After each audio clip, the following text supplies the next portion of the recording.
And we are live. I'm joined by returning champion Brian Summer. How we doing, Brian? Feeling good, feeling strong. I'm ready to dive into whatever this topic is we're going to be doing today. It ought to be a good one. Yeah, it's going to be good. Sorry, we're starting late today on our legacy SaaS discussion, but Brian had to get his Whataburger T-shirt for you guys. That's right. You know, show the Whataburger shirt. Yeah, I mean, everybody needs one of these. You know, it's in the shape of the state of Texas. And, there's the Whataburger with their ubiquitous triangular buildings and the Whataburger W. That's handsome. Because you got to remember, John, Whataburger really ought to be. And, when you're in the Lone Star State, that's probably about the only thing you should be eating if you're thinking hamburger at that time. Anyway. Yeah, I was making fun of Legacy SaaS, but Legacy Burger is a whole nother matter. That legacy Whataburger is the right legacy. That's the one you want. I never was more embarrassed when I went through the drive-in at one of those with my mom, and she's from Iowa. I mean, those are the kind of people that believe that spicy food is salt and pepper. And she orders the jalapeno burger, and I look at my mom like, "Are you sure?" Because the peppers they serve down there. They get them in from southern Mexico that are like seriously hot. She looks at me and she goes, "Son, I've lived here now so long. This stuff, I'm immune to this stuff." And they brought her, and I figured, what the hell? If she can have one, I will too. I tell you what, that burger brought tears to my eyes. My mom just powered on through hers. And I'm not recommending that for most palates, but if you want it, it's there for you, buddy. Yep. So for those vendors who, we got a little bit of an echo. Well, let's keep trying. Those vendors who complain about Brian tossing hot peppers at him, well, he learned it from his mom. Yeah. Anyhow, welcome to today's discussion. SaaS 2.0 is the title of Brian's slide deck, but it's a masterclass, by the way, which is awesome. I've never been a part of a masterclass before, Brian, so this is pretty exciting. Well, I thought if you and I were going to be doing some schooling, we might as well get credit for it. Now, of course, you don't get any continuing professional education credits for attending this, but you can pretend that you did. And I welcome everyone to mention this on their LinkedIn profile that they got this masterclass training from you and I on SaaS 2.0. All righty. So let's frame this up because Brian's prepared an excellent deck for us that we're going to deconstruct and talk about. And you're welcome to chime in on the comment thread. I'm sure we'll be seeing some comments from you shortly, so please do that. But let me just briefly explain the origins of this whole thing. Hey, Greg, service is a service. Yep, that's kind of where we're headed, Greg. We can't slip anything by you. So hey, the way this started was kind of a developing concept I've been kicking around. It goes back to Freshworks a couple of years ago. An analyst day, Alan Berkson organized it. So shout out to Alan, where kind of came up with this sort of notion of legacy SaaS. And the basic deal behind legacy SaaS when I first was talking about it was this notion that there's a lot of times we pick on these software vendors. We've been doing it for a while now, who are kind of like faux cloud. They don't know multi-tenancy from like a garden shrub. And frankly, like the cloud washing is pretty pitiful, and we've kind of watched the evolution of that, but at the same time, a lot of really archaic business practices and such. So it's easy to criticize those vendors. But I started to feel like the industry darling SaaS vendors of enterprise software were getting a bit of a pass, and so this notion of legacy SaaS was kind of meant to tag vendors who aren't used to getting hauled into the fray so much, because by comparison, the SaaS vendors prevent such a better user experience and value proposition that a lot of times they don't really get much criticism. So anyhow, that's kind of how the whole thing started. Freshworks took it and ran with it, but that's a whole different story. What I did more recently was on Disrupt TV. I disrupted Disrupt TV, which is always fun. And I presented some concepts around legacy SaaS that I had developed a little bit. And I'll share more of those later. That's not really core to today's pitch. But what is core to today's pitch is the basic thesis of my argument, which is, let me just grab it here. I'm in the wrong file. The basic thesis of my argument is that the overriding lesson is that cloud software is not just economy of scale architecture and a better user experience. It should be a better way of doing business. I call it a customer-focused business transformation. That's really a mouthful. But basically, the software industry has not completed the transformation, and we need a way of calling that out, thus legacy SaaS. And I presented some concepts around that. What Brian has done in his glorious slideshow is he's taken that and kind of presented a different framework for it around SaaS 1.0 versus the more aspirational SaaS 2.0. So you see all the money behind SaaS 2.0, so that means that's a good thing. So SaaS 2.0 is where you want to be, kind of, right? I would hope so, but I think I would hope that the money goes to the right vendors that deliver on this, not somebody who's creating some painful variant that we're all going to regret in our lifetimes. But anyway, keep going.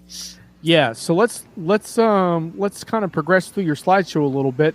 The second slide is actually a very ugly slide, but that's okay. The rest of the slides are much easier to read. So if you're having trouble reading this slide, don't worry. They're not all going to look like this. Hey, don't blame me. I took this right off of a Diginomica article. Yeah. I blame it all on the Diginomica user experience. It's our UX. It's the problem, basically. This is my colleague Phil Wainwright, and what Phil did is he has really fleshed out the concept of the age of XSaaS, and he wrote a post recently about how 25 years of SaaS are giving way to the XSaaS era. And so Brian put together this slide, which contains some quotage around that. I won't read the entire slide for you, but I think one of the really big takeaways from Phil's point is that now you're talking about a continuous digital connection. So software is not something you just install and use. But it's a continued process, and he talks about engagement. The customer's directly connected to the business every time they use a product or function. Monitor. The business can see how all of its customers are using their products, proactively fix problems, and improve. The direct connection allows the business to update software, offer new capabilities. So that's at the core of what Phil is talking about with this sort of that's very, very, very different than the SaaS of our youth, I guess you could say.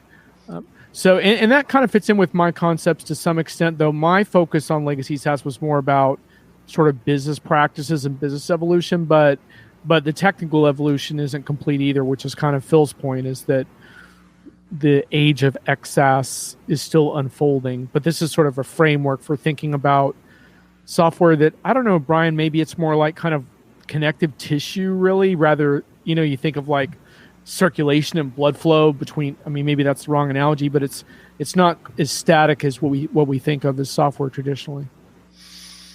Well, when I read this, what I experienced, no pun intended, was a flashback to the way software used to go down. You would have interaction with the vendor just prior to buying it. You go through the licensing, and you might have some bouncing around with them during the implementation. But by and large, customers were never, and vendors were never meant to be seen together again until that rare event when somebody's looking to maybe do a massive upgrade or change products all the way down the line. So there was no connection, really. It was really negligible. This idea that there's a digital connection between the provider and the customer, it's a really interesting idea. I just don't think most vendors who are selling cloud-based products today actually thought about this. They still act and behave with all the bad behaviors and the indifference that they had towards customers back when they sold on-premise products. So that part of the experience, they've never touched it. They've never thought about it. They don't know what they're doing here. It's a train wreck out there on the market right now. Yeah, it's a little more like horse's ass than XSaaS, actually. Greg Robinet says, SaaS X-ray as a service allows rapid self-diagnosis of your osteo value stream in a cost-effective scale manner. Greg, you're joking, and there's a lot of funny verbiage there, but in a way, that's kind of what Phil is talking about. As although I think he would concede this is mostly an aspirational quality with most software as it runs today. But so, Brian, shall we look at your first actual slide that you created here? Let's go down to the scope of as a service. Wow, this looks a little bit like a quadrant, Brian. It's funny how that works, isn't it? You know, I wanted to use our patented technology trapezoid that we announced on April Fools, but I had so much to fit in here. I didn't know that it would, work in there. However, I'll let you talk about the flavor crystals aspect of it later in our conversation. What I like everybody to think about is there's two things related to the experience. One is what's the value that the customer is getting out of the different components of these as a service, products. And the other one is just how mature have the vendors been able to do that, particularly with these SaaS 1.0 kind of products that are out there.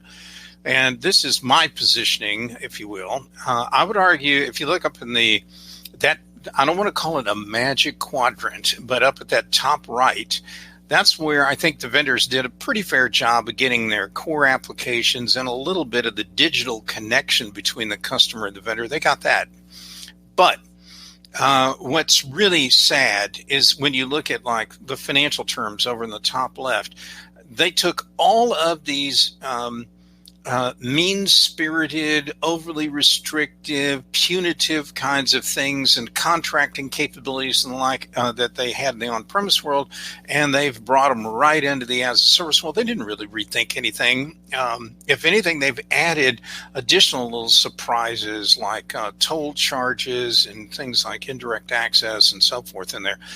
I comment about how you need both an MBA and a law degree to understand a SaaS contractual arrangement now, and it shouldn't be that bad.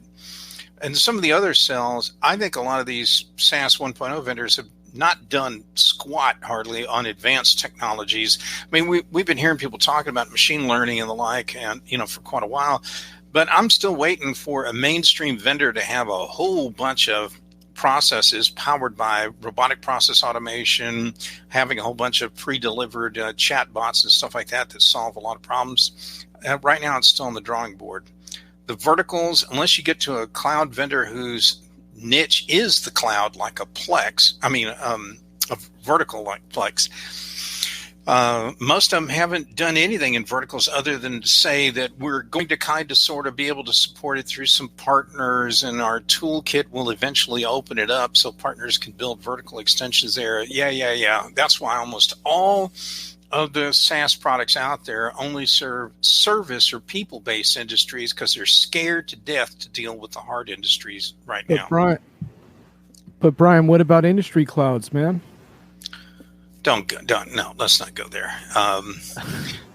But no, I just think it's funny though, because this is part of what creates a problem for customers, because you're saying that the SaaS 1.0 vendors, which by the way are kind of the equivalent of the legacy SaaS that I was talking about, you're saying they don't have verticals, but a lot of them are saying they do, and they're calling them industry clouds, which again creates confusion on behalf of the customer, because the customer needs to then try to figure out how much is BS, how much is cumulus, and how much is actually going to rain on them or whatever. I don't know. So if you're a vendor and you have some of your products, like your financial applications, they run in a public cloud multi-tenant fashion, and you connect them to a single tenant hosted solution that may run on a hyperscaler, and then you've acquired some other products that run in some combination of public cloud or on-prem or whatever, you could call that, it's a marketing deal. You could call it an industry cloud. You could call anything you want. There's no law to prevent you from doing that from a marketing perspective. But you really didn't write this stuff from scratch. I mean, the most notable exception lately would be Oracle, who's now got finance, HR, and process and discrete manufacturing all rewritten and all available in their public cloud solution. But that's the exception. That's not the rule. And I would agree with Thomas. All these vendors, they don't want to really want to change. They're all about lock-in, and we'll get into some of that here in just a moment in some subsequent slides. Yeah, and just to be clear too on my view on that, I don't think we're ever going to get rid of lock-in this industry, but I think what we can shift is more voluntary lock-in. You know, I was reading about this place. I can't remember where it was now. Was it in Japan, where you could check into prison for like a week or two, and it was like soothing because you had a routine. This is voluntary, and I think like eventually there's going to be like this voluntary thing of I trust you to provide services as effectively as anyone, so I'm going to choose that. The problem I see right now, Thomas, is that the lock-in that the customers experience with a lot of SaaS is not all that different than the on-prem lock-in they were trying to get away from. And anyway. But if you're offering something as a service, then it is your responsibility as that service provider to re-earn the business every single day. And if you're re-earning that every day, then you don't have to lock people in through contractual and other matters because they voluntarily want to be there because you're offering this great service. The only reason a vendor comes up with these BS ways of locking in is because they don't know the first thing about service. They really don't. Yep. And Greg adds, because the contract is directly linked to what entity has responsibility for data protection and security, you have to have a cybersecurity law MBA. Yeah. Okay. Voluntary lock-in will require outside-in thinking by vendors. Well, Thomas, you've come to the right place. No argument there. I think we need to take that conversation to a few boardrooms to see if they'll. Let's go to your next slide, Brian. Sure. But yeah, that theme of earning a customer's business every day, that's a pretty fundamentally mind-blowing concept for our industry. But anyway. So here, I'm just picking up on Phil's comment, where he said this continuous digital connection. And I'm like going, well, I think there's a continuous monetary connection, and the vendors keep finding more and more things to pile on there: document fees, image fees, subscriber charges, annual increases. It's all about the money. I don't care how you want to spin it. It's not. The vendor really doesn't care about the digital connection. They care about the monetary connection. That's what it's all about for them. And then there are other monetary connections that work in, where you got to fit in all these implementers, systems integrators. There's all these charges and things that have to take place for connections to third parties. It's amazing, and it's all around the money. The one thing no one talks about is on the right-hand side here, the brand or experiential connections. I still can't believe that vendors think it's okay to have a massively negative net promoter score. And John, you and I have had this conversation many times. We just sit and wonder, listening to some ERP vendor lecture us about customer experience, and yet they've got a minus 65 net promoter score. What the hell do they know about customer experience?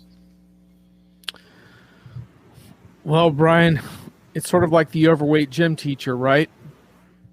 Yeah. We'll get you into shape. Anyway, Thomas says it would also require drastically changed pricing models and value-based pricing. Well, yeah, indeed. I mean, look. I think the way you're putting these points, Thomas, you're putting them like they can never happen. And if I didn't believe that the industry couldn't change, I'd just want to walk away today. So I realize that change is hard and sometimes unlikely, but that doesn't mean I'm not going to push for it. Well, and I'd like Thomas to hold that thought because I do have a slide coming up where I really want to pound into that conversation quite a bit. I think just changing pricing that's not the answer. The answer is somewhere else, and we'll get to that in a moment. Okay. Shall we progress? Yeah, go for it. All right. SaaS 1.0 vendors. Yeah, all right. Well, I've already pounded on the NPS thing, but the reason a lot of change doesn't happen with these vendors is because the people that run these companies are not the founders anymore. They disappeared 2 and 3 or 6 management changes ago. What we have are professional managers running a lot of these companies, and the one thing they care about is their personal compensation, and they care about that way more than they care about customer satisfaction. Ouch. And well, but it's true. The most powerful and influential execs I've ever run into in the software industry have almost always been the founders. And if you or I were having a conversation with them and we told them that there's a problem, man, they moved heaven and earth and they got it fixed. But generally, professional managers, they just don't hear it because they know they're only going to be in that role maybe 3 years at the most, and they're all about maximizing their stock options, their share price, and their golden parachute when they're going to get pushed out at some point.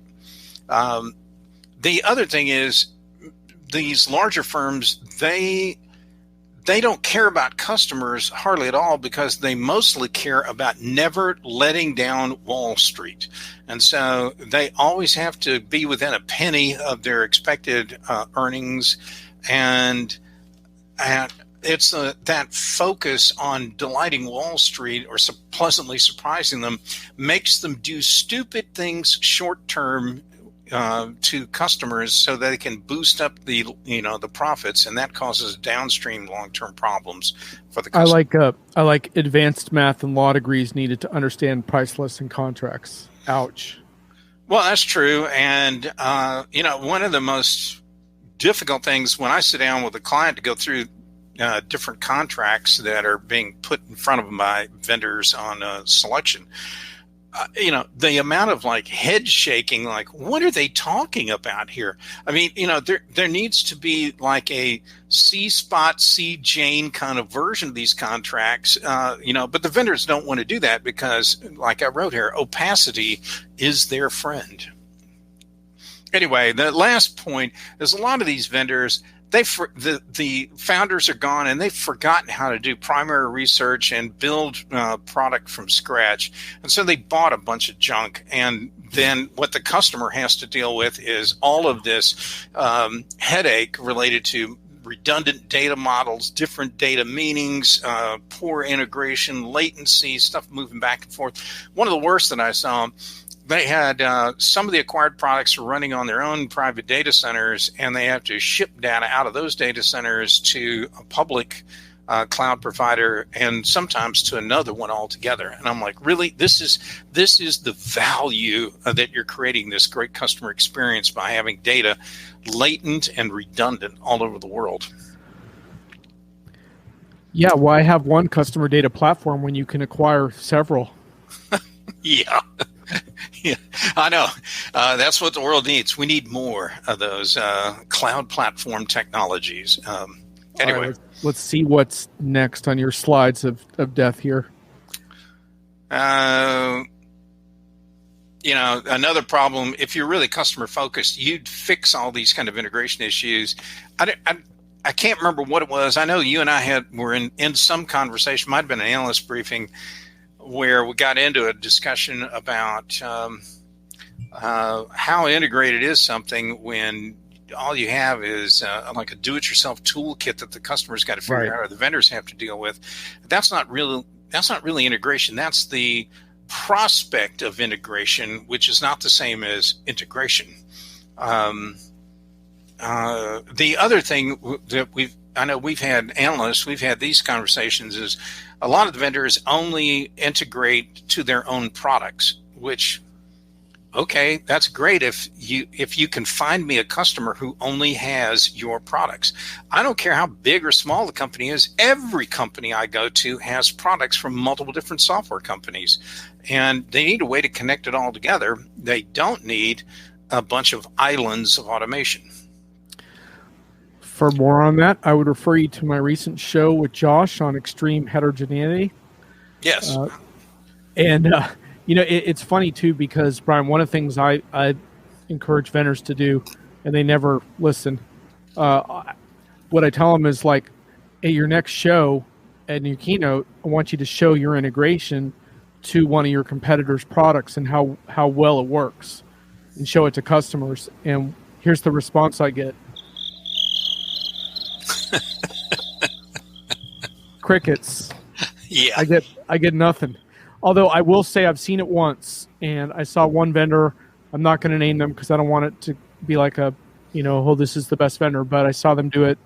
It was an integration with another CRM, and they did it on stage voluntarily. And I was like, yes. And I think the customers in the audience really appreciated that because they're like, this is a common integration path, and you addressed it, and you didn't pretend like your competitor didn't exist. Anyway, Greg says, the allure of integration is part of a great sales pitch.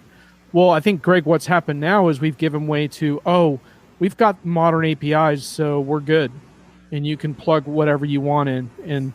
And I think customers are starting to push back and say, you need to assume more responsibility than that. But yeah, and they want those. Okay, that's fine. The last point on this one, I find it particularly galling when in one case it was the CFO of a major vendor was bragging to Wall Street around February of last year about how recession-proof their earnings are.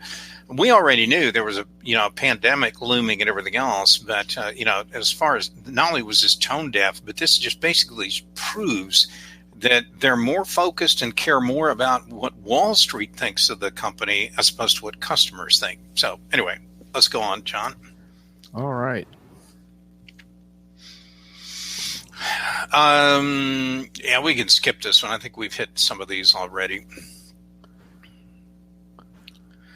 Now, this goes back to a point Thomas was bringing up about they wouldn't change pricing. And here's my answer to this. I think a big problem with a lot of vendors is when you try to drag all your old boat anchors from the on-prem world into the cloud world, you brought things like your pricing models, your contracting models, everything else. But what you didn't do is you didn't stop and think, how has the technology world changed in that intervening time frame? And what changed were things like we've seen the price of hardware plummet. We've seen we see so many data centers disappearing every single week and month now. They're going away as more and more computing loads move to these big utility computing hyperscalers. We see the price of disk storage plummeting and. Everything's getting cheaper and cheaper, and some of the development tools are getting way more powerful, which is why we have citizen developer and no-code, low-code kind of capabilities. All of these trends are happening, but yet the vendors pretend like none of this is going on at all.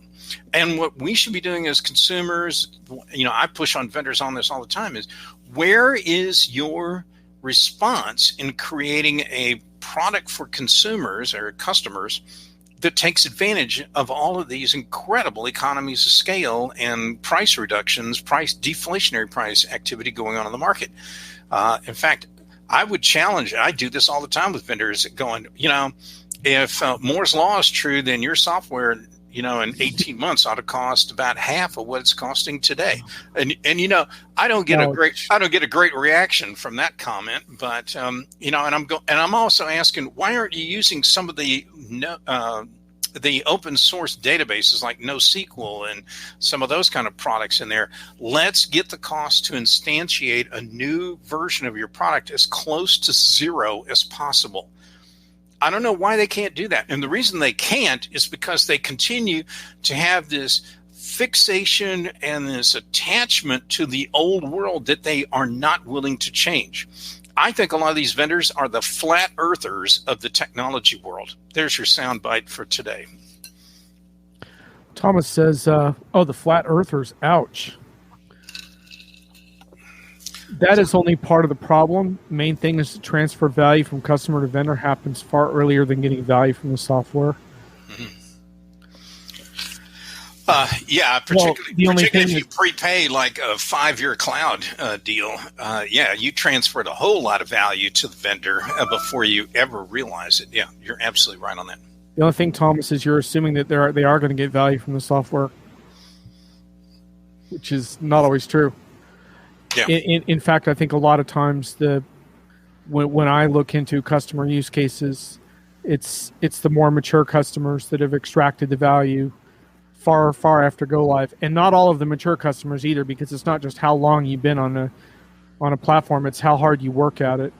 I just did this thing on Disney and Workfront and their team and how they struggle with adoption. It took them some years to actually really extract the value from the platform, even though that's a good platform, but it doesn't mean because you have a good platform that you're going to have an inherently successful experience. But anyway, let's go on to your next one.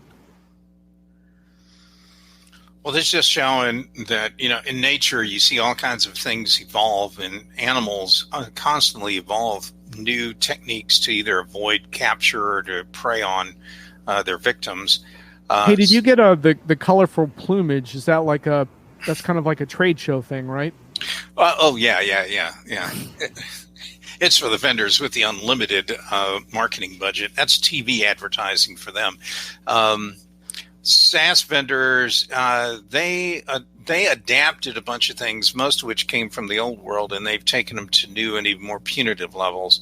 And the SaaS 2.0 vendors, I think, should be going a completely different direction. And what we ought to be having a conversation with vendors about is, what are you going to do with with a widening gap between, or chasm between, the 1.0 and 2.0 deals. So I think some of these vendors think they're going to be able to slap a bunch of spackle in that gap and somehow manage to continue to be relevant when they have never bothered to address their customer experience, their lack of utilization of open source and low cost kind of things, and to get economies of scale. So if I had more time, I'd build a chasm between 1.0 and 2.0, and the real discussion is, what are the 1.0 vendors going to do about those things?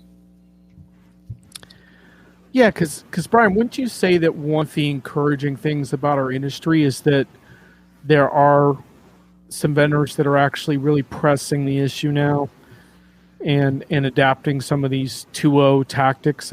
We're starting to see more of it. I don't think we're necessarily seeing vendors that have put it all together, but we're starting to see different components of these 2.0 practices, and I think that's refreshing to see when we do see it.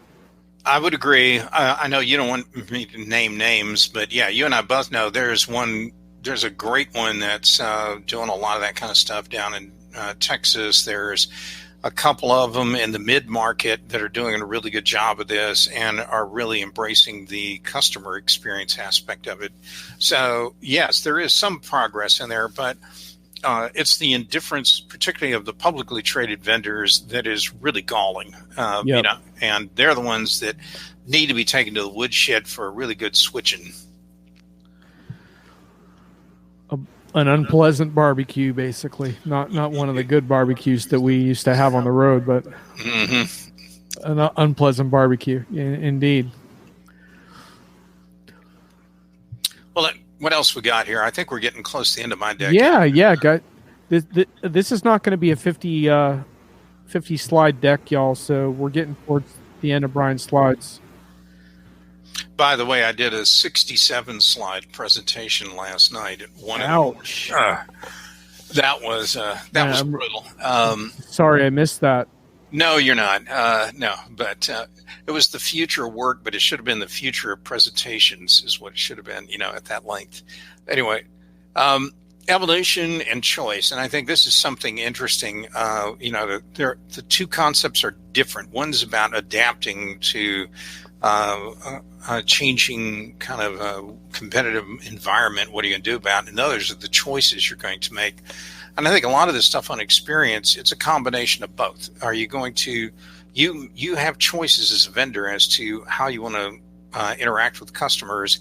And I think customers also have choice. You don't have to accept things from the big bad boys out there just because that's what you've always used or that's what everyone else in your industry used. Those are pitiful reasons for continuing on with a bad vendor who treats you even worse. That's like saying, I'm going to stay married to my spouse abusing mate because I've always been married to him. No, kick them to the curb, show them the highway and move on and, make your life better. Very good, Greg. Very good. I like that. VSaaS, vendor switching as a service. Yeah, I like that. Anyway, but this to me is the the guts of this deal here. We got to see how much vendors are going to evolve and how much they're going to let choice that's informed by the changing market drive the way they're going to modify and adapt their products. Yeah, and what do you think some of the customer takeaways are here? I mean, in my mind, some of the customer takeaways are cast a wider net when you're evaluating vendors, cast a wider net when you bring in systems integrators, and try to become sharper in terms of how you press vendors on these questions when you're either renewing or upgrading, because it's those moments of truth, those contractual moments of truth that bind you for many times to come. I'll echo your comments. I add a couple thoughts. But my bot, okay, that very cute, Thomas. What I would add is, I think it's very important at the onset of a new selection to dictate your terms to the vendors. Tell them that you will not accept contracts that have embedded URLs, that you will not accept contracts that charge you not only a subscription, but all these other kind of tolls and other indirect charges, that you're not going to deal with it. If that's the only way they're going to interact, then you tell them, sorry, but we're going to, in the words of Dear Abby, seek true love elsewhere and send them packing. You'll be amazed how quick some of them will come running back, and they'll still try to convince you that no, you need to buy their solution because their solution is better. But you have to remind them, not with those terms. So they need to do a better job of coming up with something that you find acceptable. I always outline this kind of stuff about what we will or will not accept from a contract or economic relationship with a vendor. And, and I always get these, tearful, teary-eyed stories from salespeople about how, but that's just not the way we do it. And that's the way all the other vendors do it. They come up with a million excuses. And I've heard better stories pitched by fifth graders as to why, they didn't get their homework done overnight. They don't want to change because that would require approvals and discussions within their firm. They just want you to, suck it up and accept the standard junk that they cram down the throats of every other customer. Not that I have an opinion on this matter, but you need to step up and tell them no. And the more people that do it, the better. Yeah, I wish you'd brought some opinions today, Brian. It would have helped. Yeah, and, I think what's interesting, too, and Thomas's comment, his joking comment about let my bot negotiate with your bot, I think there's something there, actually, Brian, because what I think a lot of vendors do in this situation is they, instead of really getting at the core of this flawed customer relationship, they slather on additional technology and present that as the progress that they think customers need, right? So check our latest AI tool, or now you don't have to sign the contract because a bot will do it for you, but they don't fundamentally address the underlying problem or experience. One of the things I talk with vendors about is, like, instead of selling transformation, show your customers how you're transforming. The assumption is that the vendor's already transformed, but I think in most cases they have not. I would agree. Greg says, SaaS 2.0 requires more customer due diligence and a more critical approach for optimal value. Laxity in trying to map your on-prem procurement process to SaaS hurts you, helps the vendors. I mean, I do think, Greg, you have a couple important points there, and part of making this work is customers taking a more involved role in their own projects, because certainly there's no vendor, not even the ones that Brian are referring to that we like a lot, no vendor is above some careful scrutiny and management by the end customer. And unfortunately, I think one of the reasons why I sort of was pressed in this issue with legacy SaaS is, like, let's sort of not have any industry darling vendors anymore. Let's bring everyone down to the same level and treat them as, like Brian said, earn my business every day. Brian, we got another slide here. This is the grand finale, I think. The evolution continues. Yeah, and that second point, I think a lot of these vendors, they have to decide which path they want to go down. Do they want to evolve or do they want to stay the same? And if we learned anything in nature, if you choose to remain constant, you tend to get eclipsed by a superior whatever version of you that's out there in the market. And I think they've got some choices to make, some of which, involve, like I put here, a moral compass or ethics, which is kind of lacking from some of these vendors, or even compassion. I would love that. I'd love to see a vendor that actually has real compassion. The fact that we had guys like you and I were just beating on vendors massively last spring and summer about what are you going to do to let customers scale up or scale down with your licenses because of the pandemic's impact on businesses. The fact that we had to press them on those points and, tells you that they really weren't thinking about the customer. They were thinking about themselves first.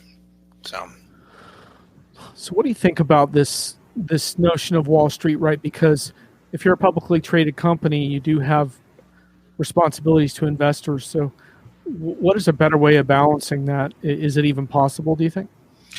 I think the problem is you've either got short-termism with some of the management in there. I think some of them don't think they have the protection of the board to do the right things long-term. Mm-hmm. And I think that's a real mistake. And I think if you spend all your quarter figuring out how you're going to hit that pre-announced earning kind of target for Wall Street, then I think you're letting a lot of the bigger stuff slide on through, and that's a problem. Anyway, I think Wall Street is not as stupid as people think it is. I think if you have a compelling vision and a story on where you're trying to take a company, they may punish your stock somewhat for a couple of quarters, but when they start to see the results, that's what causes things to go, amazingly up. There's a reason why. Think about how long Amazon never made a profit or whatever, and yet people continue to keep bidding up the stock price. Why? Because they believed in the vision of where Bezos and the gang were going to take the company. So I think if you're that terrified that Wall Street's going to punish you, it's probably because you have done a terrible job of articulating a winning vision. And in particular, if you're a vendor that's got nothing but a bunch of like on-prem and SaaS 1.0 kind of products, you haven't earned the credibility with Wall Street that you even know how to build a 2.0 kind of product line. So you're kind of screwed all the way around. So Thomas says, should a Wall Street success or executive comp be a result of concentrating on the customer? In an ideal world, that'd be great. Wouldn't it? There was a book that Michael Tracy and Fred Wiersma wrote 20-odd years ago. It was called The Discipline of Market Leaders, and they opined that there are only three kinds of companies out there. You're either customer intimate like Nordstrom, process excellent like Walmart, or a product innovator like Intel. And to a lot of these software companies, they think they are innovators. And maybe they were 20, 30, 40 years ago, but they lost that innovation edge a long time ago. So if they're not innovators and they innovate by buying companies, they're an M&A firm, then that tells me they're probably not process excellent either. And I don't think they're customer intimate. So in a world where companies need to pick a lane and dive in deep on that, I think a lot of these tech vendors don't know who they are. They don't know what their main market discipline is going to be. They're not, because I can tell you right now, we know they're not customer intimate. We know they're not process excellent, and we know they're not innovators. So I think that's the challenge for a lot of these folks, and that's why they don't have credibility on Wall Street. And it's why companies like shareholder activist firms find some of these companies so attractive, because they know they're a mess from a management and direction perspective. And they think, this is a company that had its day, it peaked, and now it needs to be harvested. So these activist shareholders get in there, and they're going to now start cutting off any more future R&D because it's not paying any dividends anyway, and instead return that capital back to shareholders. And that's when somebody needs to put a fork in your ERP vendor when you've got shareholder activists circling the carcass. Yeah, as the world is not ideal, says Thomas. Wall Street is analyst and short-term driven. How much chance to change do incumbent vendors have? I mean, I think that's kind of what Brian was addressing a little while ago, as far as if you create a narrative that makes sense to Wall Street and take a few hits if you have to, then maybe you do have that opportunity. What I have found is that a lot of vendors don't push back enough on Wall Street with a counter narrative. They just accept the fact that their earnings multiples aren't good enough, and they go about seeking margin efficiencies and cutting costs when they should be investing in product. So I will use a real example here. There's a company called Ceridian, which has been around forever, but they bought a company called Dayforce to handle cloud-based payroll and HR, and they made the CEO of the acquired company the CEO of Ceridian. And this guy transformed that company and took a very moribund kind of payroll outsourcer, payroll service providing firm for the most part, and has turned it into a juggernaut in the cloud HRMS space. You can do it, but it takes a leader with some vision and drive to make it happen. It can't be by someone who thinks the way to success is by cajoling Wall Street analysts and financial analysts. That's not going to get you very far.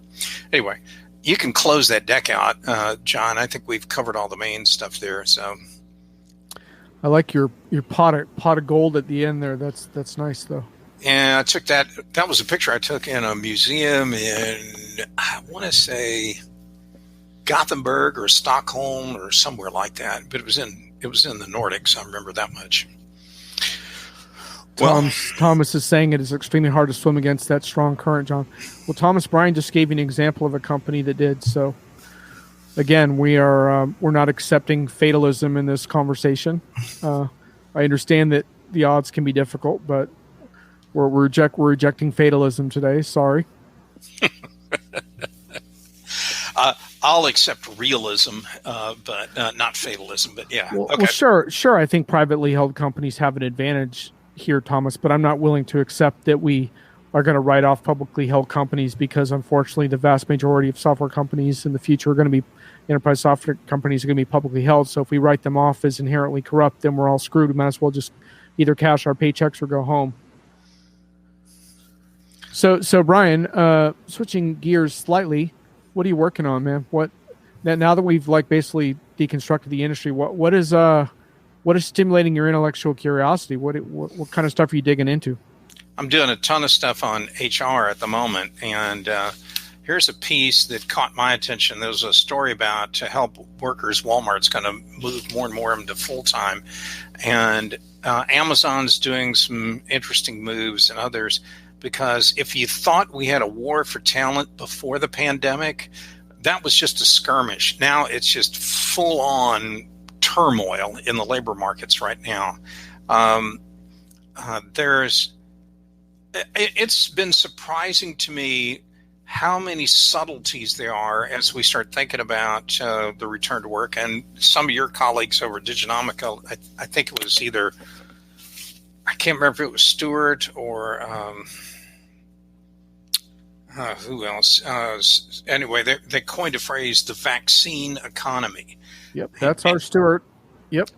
And I love that. I'm going to be writing that in on a whole bunch of stuff because I'll let him know the royalty checks are coming. He'll be psyched. Well, I see a few of your guys also steal a lot of content out of my pieces.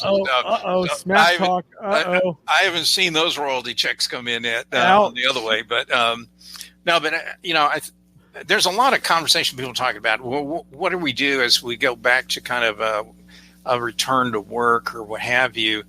And I'll just say that the the things you have to think through from a managerial perspective, beyond all the tactical stuff about how do we let people in the building, how do we still space them out, do they still wear masks? I'm not even going to go there. I mean, there's a million of those kind of things. But there are questions like, what do you do if you have a colleague who has some pre-existing health condition and cannot or should not, let's put it that way, come into the office, whereas others might come in a couple days a week? And I don't think we're going to see a lot of absolutes like people must come in the office on Mondays and Tuesdays every week. You're not going to see that. There are also some real challenges with recruiting. There was a headline on HR Tech, HR Executive Magazine the other day. It says if you demand workers start coming back to the office, expect 58% of them to quit. So I don't know how many companies can afford to lose that many workers. So we've got we need to really think about how do we really deal with this. I did a piece recently about alumni, and what always surprises me is when you write something, the emails or whatever that you get back channel, somebody finds just some aspect of what you write about and they want to correspond with you about it. And what they want to write about, like on that one about alumni, somebody guessed incorrectly as to who I used to work for, because I talked about how my old employer's alumni system is kind of a waste of money, I guess. And they made some assumptions thinking I was talking about another firm. Anyway, I set them straight on that. But anyway, it's always interesting. All they have to do is read your bio. But it's true. You on your Diginomica content, you did the alumni piece, but I was looking through a minute ago. A lot of your recent pieces have been about various aspects of HR, including the mythology of employee experience, why employee well-being in a post-COVID corporate culture matters more than ever. So it sounds like we're going to have you back in a little bit for a return to work blowout, where we can go over some of those. Yeah, we could talk about that. The other interest area, I've been up to my eyeballs in things about like fixed asset accounting and cost accounting. But you can't pay people to probably listen in on a podcast about that kind of a conversation. So maybe we will do the HR one instead. We could try it. We could try paying people to listen. Then I would question your business model, John, very much so. Oh, here's an interesting one from Greg. Recent issue, team wanted to meet in person, one refused vaccination. Meeting held with restricted protocols because of non-vaccinated. All future in-person meetings canceled. Mm-hmm. Yeah, that's a real challenge. I understand there are going to be people that can't take a vaccine because of some kind of health issue or whatever, but there's just some that are just doing this kind of stuff to be hard-headed or whatever. And, and these are the kind of issues that are going to cause, downstream problems for employers, and you're going to have a response for them. When you're answering that, I'm just thinking about the poor beleaguered HR professional who doesn't exactly have a fun job to begin with, and they're not that well paid either. And now they have to navigate people who refuse to be vaccinated and come to meetings. I mean, that is a handful. Well, an absolute handful. Just imagine this: you're an HR recruiter, and you want to bring somebody in to meet the team they're going to work with. And what are you going to do? You're going to ask them point blank, you have been vaccinated, haven't you? Or what if they lied? I mean, I know it's hard to believe this, John, but I've actually heard that some people lie on their resumes, and and I suspect they'll lie on their vaccination stuff. In fact, I have a book here from a guy named. You have that on the shelf?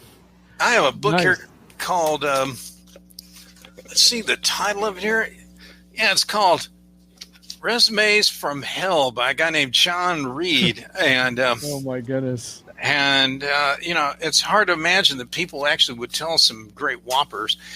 Although I did see in one of your recent it was either in your hits, myths, and whiffs and thing, or it was on Twitter, somebody who wrote a programming language saw a job ad that he wasn't qualified to respond to, even though he Yeah. wrote the language. Yeah. The employer wanted somebody with like twice or three Twice times the experience. Yeah. Of how long the language actually existed. Yeah.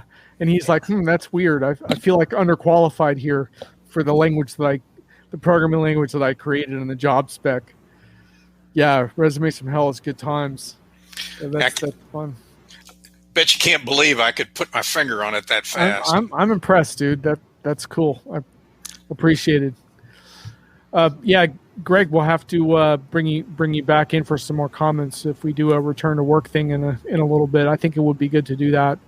I've been compiling a few sort of scenarios from different vendors as well, and I don't think there's really a lot of easy answers to this stuff yet. And all of these actually have there's some really interesting technology implications that are going to impact as we're not all going to go back to work from the office. We're not going to all stay work from home. We're going to have all these blended deals. But some of the things nobody talks about are like what we didn't do well with the work from home movement was to make people's home offices highly productive. And you'd be surprised how many people in home offices, particularly outside of the United States, they didn't have broadband. They can't do a Zoom call because they're still running on something that's almost like, 200 baud kind of lines. We need to have like a 5G capability or like 1 gigabit per second bandwidth. Probably in the home office for people, and it varies a bit by the kind of worker that you have. So what we never came up with was a concept called the bill of materials for the remote worker, and different kinds of workers need a different kit, and employers didn't do that. So, including a firewall that their kids can't get into when they're gaming and stuff. Yeah. You and I are aware of a CEO who had to get a cable company come back out and install a second broadband line with a dedicated router and server and everything else just for him because his kids were screwing him over. Taking down his meetings. Yeah. Zoom can't compete with like high bandwidth gaming connections and stuff. So, but you actually just gave me an idea for your cost accounting thing. We can trick people because we can do a thing on 5G and sensor technology, and then once we get going, it'll all be about cost accounting and how the whole point of all this technology on shop floors and out in locations is to measure batch profitability and traceability of products. So we can trick people into a cost accounting discussion with 5G as the sex appeal. It should work great. Yeah, that's what I really want to be known for, tricking people into an accounting talk. Ladies and gentlemen, Brian Summer, 5G enthusiast. I mean, don't get me wrong. I'm all about, great bandwidth and everything else, but you're right. I mean, there's actually a lot of need for that kind of technology on the shop floor. And and we're going to see a lot more of it. One other thing I did want to point out. Oh yeah, blockchain.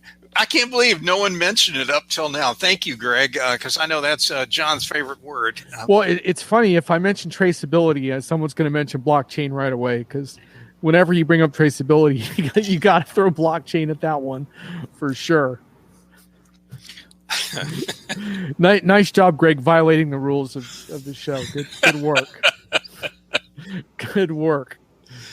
Well, I don't know what our phrase that pays or anything else or any magic. We didn't use that many. We didn't use that many buzzwords today. I don't think I can really justify the bell today. I think we're going to have to work a little harder next time. Well, I knew this was going to be a bit more somber, and but it is what it is. I mean, that's the subject you wanted to talk about it. That's what it is. The 5G blockchain special. Greg, that's the kind of thing that belongs in a product like Astounding ERP. From the same people who brought you the technology trapezoid, the most incredible analyst ranking tool on the planet today. Am I right, John? Right, you are.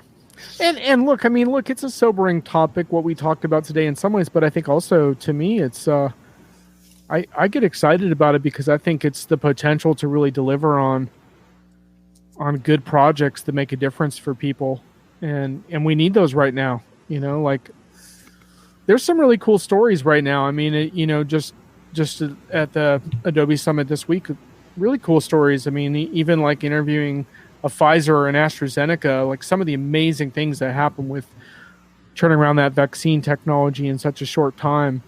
You know, these are the kinds of things we dreamed about in our industry that we could someday accomplish. And so it's not all bad. It's just, I just get frustrated a little bit with the hypocrisy of talking about customer experience while your own customers are having such a flawed relationship with you. So that's all.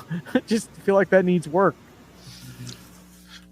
Well, if you want to close on a positive note, I will. Yeah, what you got? I was just saying, I want to build up on your Adobe deal. I still think Workfront was a great deal for them to pick up on, because what it does is it allows companies to operate at the speed of business. It takes friction out all over the place. It makes things happen and move, and that's in stark contrast to the ossifying nature of so many of the products that we deal with. Well, we got a lot of comments coming in now.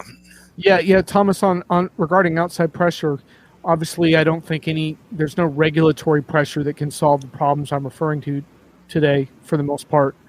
So it's, aside from ensuring that there's not monopolistic situations, but for the most part, the outside pressure is going to come from companies that are doing it better, which is why I referred to the fact that there are some of those today. I just don't want to name names because a lot of them are Diginomica partners, and I don't want this to seem like a commercial because that's not why I'm doing this. Good tech takes the pandemic.